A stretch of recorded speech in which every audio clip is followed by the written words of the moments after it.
4 metus Ignatas Konovalovas laimėjo Giro d'Italia etapą, pasaulio čempionate atskiro starto lenktynėse užėmė 8 vietą, tai daugiau neįspūdingi rezultatai. Kur vėliau dingo tas Ignatas Konovalovas? Tai puikus klausimas. Excellent question, kaip sako, pas mus komandoje. Nežinau, pats bandau atrasti irgi tą atsakymą į tą klausimą, kas atsitiko, kur visas tas progresas, kur nes turėjo viskas dar kaip tik kilti į viršų, progresuoti ir nežinau, turėjau aišku ten porą metų bėdų su nugara, šiek tiek trukdė, sakykime, tiek pasiruošimui, tiek rezultatams, bet pilnai to kaltinti negaliu. Taip, iki šiol dar ieškau to atsakymą.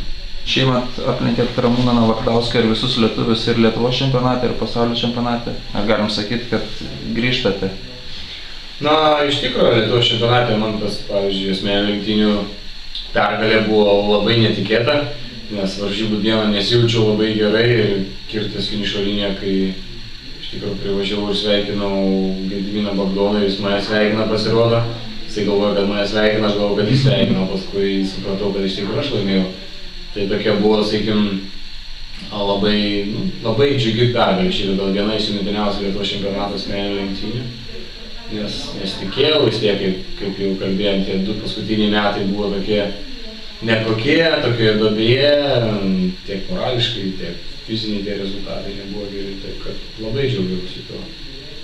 Pasaulio čempionatas irgi, trasa labiau man tiko jinai, taip kad nebuvo, kad čia didelis siurprizas, kad suvažiavau, sakykim, geriau ar už Ramūną, ar už Gediminą, tuo labiau, kad Ramūnas tai buvo pavargęs po tokio sezono, po 2 Grand Tourų, tai natūralus dalykas.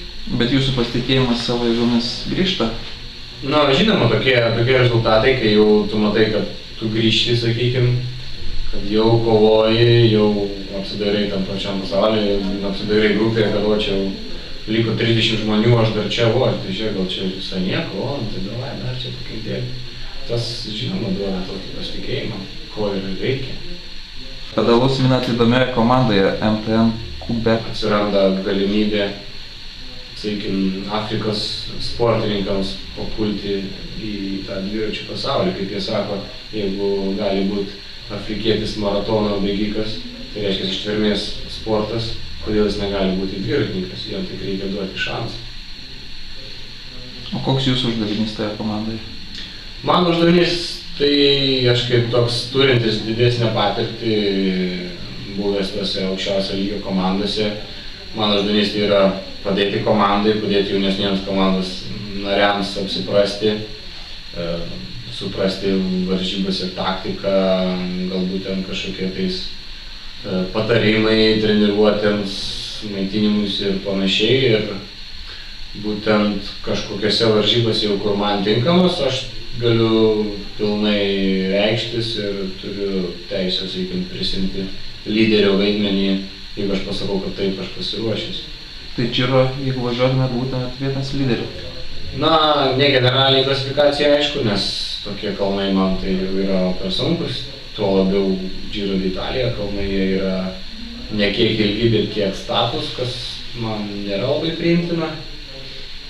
Bet manau, kad tokį džokerio rolę tikrai turėčiau ir turėsiu, sakykime, etapuose bandyti pabėgti, taip kaip matėm šįmet, pavyzdys buvo Ramūnas Navardauskas, kai laimėjo Giro d'Italia etapą, tai tokio stiliaus etapuose man jau būtų steigta galimybė.